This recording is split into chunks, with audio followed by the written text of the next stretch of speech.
오늘 우리에게 주시는 말씀은 창세기 26장 1절에서 11절까지의 말씀입니다.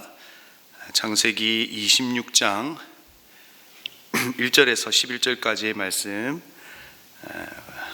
우리 다 함께 읽겠습니다. 일찍이 아브라함 때에 그 땅에 흉년이 든 적이 있는데 이삭 때에도 그 땅에 흉년이 들어서 이삭이 그랄의 블라셋 왕 아비멜렉에게로 갔다. 주님께서 이삭에게 나타나셔서 말씀하셨다. 이집트로 가지 말아라. 내가 너에게 살라고 한 이 땅에서 살아라. 내가 이 땅에서 살아야 내가 너를 보살피고 너에게 복을 주겠다. 이 모든 땅을 내가 너의 자손에게 주겠다. 내가 너의 아버지 아브라함에게 맹세한 약속을 이루어서 너의 자손이 하늘의 별처럼 많아지게 하고 그들에게 이 땅을 다 주겠다. 이 세상 모든 민족이 내 씨의 덕을 입어서 복을 받게 하겠다. 이것은 아브라함이 나의 말에 순종하고 나의 명령과 나의 계명과 나의 율례와 나의 법도를 잘 지켰기 때문이다. 그래서 이삭은 그랄에 그대로 머물러 있었다. 그곳 사람들이 이삭의 아내를 보고서 그에게 물었다. 그 여인이 누구요? 이삭이 대답하였다. 그는 나의 누이요. 이삭은 그는 나의 아내요 라고 말하기를 무서워했다. 이삭은 리브가가 예쁜 여자이므로 그곳 사람들이 리브가를 빼앗아 가려고 자기를 죽일지도 모른다고 생각하였기 때문이다. 이삭이 그곳에 자리를 잡고 산지있게 오래된 어느 날 블레셋 왕 아비멜렉은 이삭이 그 아내 리브가를 애모하는 것을 우연히 창으로 보게 되었다. 아비멜렉은 이삭을 불러들여서 나무랐다. 그는 틀림없이 당신의 아내인데 어쩌려고 당신은 그 누이라고 말하였소. 이삭이 대답하였다. 저 여자 때문에 제가 혹시 목숨을 잃을지도 모른다는 생각을 하였기 때문입니다. 아비멜렉이 말하였다. 어쩌려고 당신이 우리에게 이렇게 하였소. 하마터면 나의 백성 가운데서 누구인가가 당신의 아내를 건드릴 뻔하지 않았소. 괜히 당신 때문에 우리가 죄인이 될 뻔하였소. 아비멜렉은 모든 백성에게 경고를 내렸다. 이 남자와 그 아내를 건드리는 사람은 사형을 받을 것이다. 아멘. 우리는 두 번째 족장인 이삭의 이야기를 보고 있습니다. 24장에서 이삭의 결혼 이야기를 우리가 보았고요. 그리고 25장에서 족보 이야기를 보고 이제 26장에서 두 번째 족장 이삭의 이야기가 시작됩니다. 사실상 오늘 이 말씀이 있기까지 아브라함의 마지막 우리는 사역을 보고 있는 거죠. 아브라함의 마지막 사역이 무엇이었습니까? 첫 번째 아브라함의 사역은 하나는 무덤을 구입하는 것이고 하나는 아들을 장가 보내는 것이었습니다. 그러나 이 모든 것이 하나님과의 약속과 연결되어 있는 것을 우리는 압니다. 막벨라 굴을 구입하여 묘실을 삼는 것으로 땅 언약, 하나님께서 땅을 언약하신 것과 그 하나님의 그 약속을 연결하고 있고, 또 이삭의 며느리를 맞이함으로 하나님께서 자손을 주시겠다라고 하는 자손의 언약을 이어가고 있는 것입니다. 이 모든 일들은 하나님의 약속과 연결되어 있다 하는 것이죠. 이제 이삭은 결혼을 해서 아내와 함께하고 있습니다. 하지만 우리는 성경을 통해서 부전자전의 모습을 보고 있습니다. 컴퓨터 용어로 하면 컨트롤 C, 컨트롤 V를 보고 있는 것이죠. 저도 거제의 일입니다. 계약 전에 아들의 방을 청소하는데 놀라운 사실을 발견했습니다. 저와 너무 닮아 있다는 것을 알게 되었다는 겁니다. 버리지 않더라는 거죠. 어릴 적 가지고 놀았던 딱지도 가지고 있는 모습을 보면서 홀로 독백합니다. 너는 내 아들이다. 저와 그렇게 닮아 있더라고요. 오늘 이삭의 스토리가 아브라함 아버지와 거의 동일합니다. 아내를 누이라 속이고 있고 아버지가 만난 블레셋 왕, 바로 그 아비멜렉을 동일하게 만나고 있습니다. 아비멜렉이 속으로 무슨 생각을 여러분 했을까요? 부자가 와서 날 왜 이렇게 헷갈리게 하는 걸까? 아마도 그는 이삭을 오늘 만나면서 그렇게 생각했을지도 모릅니다. 그리고 26장 1절에 일찍이 아브라함 때에 그 땅에 흉년이 든 적이 있는데 이삭 때에도 흉년이 들어서 이제 그랄로 가고 그랄에서 이집트로 가려고 계획했나 봅니다. 이삭도 아브라함처럼 동일하게 지금 시련과 위기 앞에 서 있는 것을 보게 되죠. 바로 이때 시련을 만난 이삭이 이삭에게 하나님께서 명령을 내리십니다. 아브라함에게는 갈대아 우르에서 떠나라 라고 하는 명령을 했다면 오늘 이삭에게는 그랄에 머물러 있어라 라고 하나님께서 명령하고 있는 것을 보게 됩니다. 여러분, 한번 우리의 상황도 한번 이렇게 비추어 보면 어떨까요? 시련이 있을 때 여러분의 삶은 어떻습니까? 우리에게 위기가 찾아오고 문제가 생기면 우리는 어떻습니까? 여러분, 일단 기도가 나오지 않습니다. 심장이 뛰고 불안합니다. 무엇을 해야 할지 알지 못하기에 인간적인 여러 방법을 찾기 시작합니다. 그래서 사실 우리는 하나님의 음성을 듣지 못하고 내 의지대로 행할 때가 많습니다. 그런데 여러분, 야속하게 우리의 삶을 돌이켜보면 우리에게는 언제 그 시련이 찾아옵니까?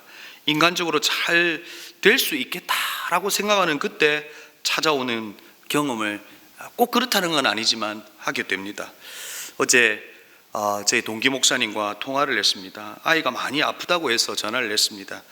아이가 토요일에 열이 나서 작은 병원에 갔더니 큰 병원으로 가보라고 이야기했다는 겁니다. 그래서 큰 병원에 갔더니 어제 일이죠. 어제 급성 백혈병이라고 하는 진단을 받고 지금은 고위험군이라고 합니다. 아이의 생사의 위기가 있다고 해요. 3분의 1 정도는 사망할 수 있는 확률이 있다고 병원에서 이야기했다고 하는 겁니다.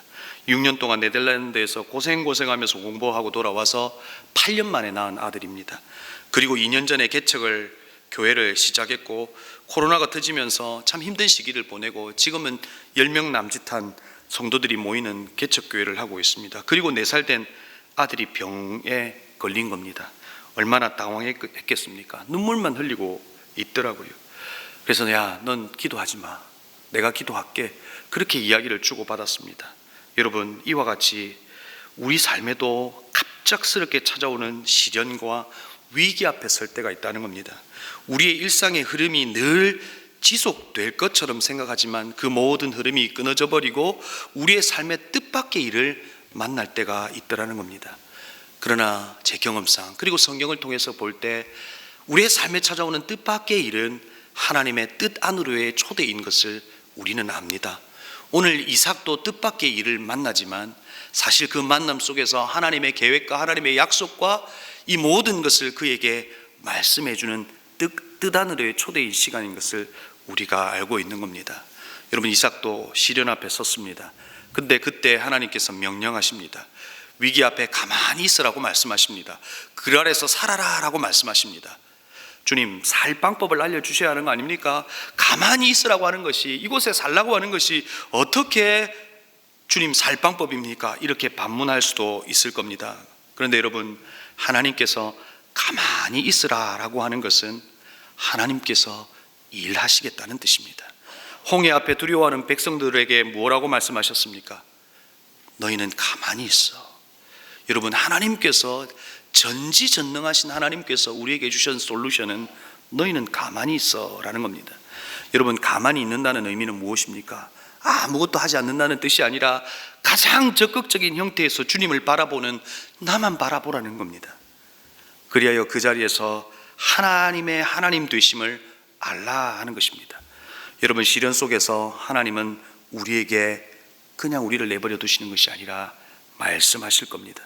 시련을 이기는 가장 적극적인 방법은 바로 주를 바라보는 것이고 주님께서 말씀하시는 그 말씀에 순종하는 것인 것을 우리는 깨닫게 됩니다. 그때 우리는 하나님의 하나님 되심을 경험하게 되는 겁니다. 사랑하는 성도 여러분, 혹여나 위기 가운데 있습니까? 아무것도 할 수 없고 기도조차 할 수 없는 답답함 가운데 있습니까? 그때 우리가 할 수 있는 건 가만히 있는 겁니다. 주님을 바라보는 것밖에 없습니다. 그리고 그분께서 말씀하시는 것에 내 한 걸음을 뛸 때 그 속에서 하나님의 역사를 보게 될 거라는 겁니다. 하나님의 하나님 되심을 경험할 수 있게 될 거라는 겁니다. 그 하나님을 경험하는 저와 여러분이 되기를 주님의 이름으로 축복합니다. 그런데 여러분, 재미있는 것은 이삭에게 말씀하실 때 아브라함 아버지에게 주셨던 언약을 언급하시고 그리고 아브라함에 대한 평가를 하고 있습니다. 5절에 보면 이것은 아브라함이 나의 말에 순종하고 나의 명령과 나의 계명과 나의 율례와 나의 법도를 잘 지켰기 때문이다. 저는 이 부분에서 사실은 하나님께 좀 묻고 싶은 싶었습니다. 왜냐하면 하나님, 저도 성경을 통해서 아브라함이 어떻게 살았는지 아시는데 이렇게 말씀하실 수 있냐라고 묻고 싶었습니다. 하나님도 다 아시지 않습니까? 이렇게 묻고 싶었습니다. 아브라함의 과오를 다 알고 있지 않습니까? 이렇게 묻고 싶었습니다. 여러분, 오늘 성경에 하나님께서 평가하는 것처럼 아브라함이 나의 말에 모든 것에 순종하고 그런 삶을 살았을까요? 가나안으로 가라고 했을 때 이집트로 갔고, 아내를 2번이나 누이라고 했고, 하나님의 약속을 신뢰하지 않고 이스마엘을 낳았고, 그리고 인생 말미에는 첩도 둔 그런 아브라함의 인생이었습니다. 아마도 이 사실을 이삭도 알았을 겁니다. 하지만 하나님은 아브라함의 좋은 것만 기억하시는 것 같다 하는 생각을 했습니다. 그러면서 우리를 향해서도 믿음으로 살아낸 그 삶을 기억하시고 우리의 삶도 그렇게 평가하시지 않을까 하는 생각을 하게 된 겁니다. 여러분, 우리는 아브라함의 일생을 압니다. 그가 하나님의 복을 누린 때와 그렇지 못한 때에 때를 압니다. 여러분, 그 차이가 무엇이었을까요?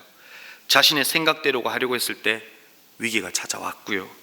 하지만 하나님의 생각대로, 하나님의 뜻대로, 믿음대로 살아낼 때 하나님의 복을 누린 것을 우리는 보고 있는 겁니다.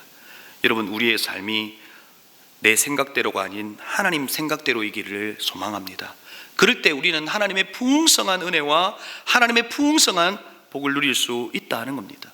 그리고 그 믿음으로 살아낸 저와 여러분을, 우리의 삶의 과오를 기억하지 않고 믿음으로 살아낸 그 모습을 우리에게 기억하시고 우리를 평가하실지 모르겠다 하는 생각을 해본 겁니다. 오늘 성경에서 여러분, 이삭이 등장했습니다. 독일의 한 신학자는 아브라함을 믿음의 조상이라고 표현하고 이삭을 순종의 조상, 그리고 야곱을 성화의 조상이라고 표현합니다. 이삭은 순종하여 머물지만 아내를 빼앗으려고 하는 것 때문에 죽음의 위협을 느끼고 아내를 누이라고 속이고 있습니다. 자신의 생각대로 위기를 모면하려고 한 겁니다. 하지만 하나님은 이삭의 이 상황을 아비멜렉을 통해서 넘어가게 하시고 그로 인해서 보호를 받게 하십니다. 우리는 이 말씀 속에서 여러분 무엇을 깨닫습니까? 하나님께서 지키시고 하나님께서 약속하신 것을 신실하게 이행하신다. 우리의 인생의 주인이 내가 복받는 이유는 나에게 있는 것처럼 보이지만 사실상 하나님에게 있다는 것을 우리가 보고 있는 겁니다. 이삭도 하나님께서 이 언약의 말씀으로 약속하셨고 조상 아브라함, 자기 아버지를 통해서 설득하여 하나님의 말씀에 순종했지만 그의 삶에 두려움이 찾아올 때 자기 아내를 누이라고 속이는 것을 보게 됩니다. 저는 이삭 보면서 적어도 저는 이삭보다 믿음이 좋겠다는 생각을 했습니다. 여러분 어떻습니까? 하나님은 우리의 인생을 복되게 하실 때 우리를 보시는 것이 아니라 하나님께서 주체가 되셔서 그것을 신실하게 이행하고 계신 것을 우리는 여전히 보고 있는 겁니다. 여러분 기억하십시다. 우리 인생의 흉년을 바꾸어 내시는 분은 하나님이십니다. 또한 그 하나님은 우리와 함께 하신다는 것을 잊지 않기를 바라고, 하나님께서 우리의 인생의 주인 되시고 우리의 삶을 바꾸어 내시는 주체가 되신다는 거 잊지 않았으면 좋겠습니다. 우리가 할 수 있는 최선의 것은 오늘 이삭이 보여주는 것처럼 주의 말씀에 순종하는 겁니다. 그때 우리는 하나님의 하나님됨을 알게 될 겁니다. 하나님의 하나님 되심을 경험하는 저와 여러분이 되기를 주님의 이름으로 축복합니다. 이삭의 삶이 우리의 삶이 되고 하나님의 우리의 인생길의 주인 되시는 것을 경험하는 우리 모든 성도님들이 되시기를 주님의 이름으로 축복합니다. 우리 시간 합심으로 함께 기도하기를 원합니다. 말씀을 기억하며 기도하십시다. 사랑하는 성도 여러분, 혹여나 여러분 가운데 위기가 있고 시련이 있습니까? 하나님께서 머물라 하시면 머무는 거고 가라 하시면 가는 겁니다. 위기 앞에 우리가 선택할 수 있는 가장 탁월함은 하나님을 바라보는 겁니다. 하나님이 이 삶이 우리 가운데 있게 하여 주시고 우리의 인생의 주인 되신 하나님께서 우리의 인생을 이끌어가 주옵소서. 어떤 상황에서도 주님을 바라보게 하시고 하나님의 하나님 되심을 경험한 우리의 삶이 되게 해달라고 말씀을 기억하며 기도하십시다. 두 번째, 오늘 우리가 함께 기도할 것은 우리나라와 또 선교사님을 위하여 기도하는 날입니다.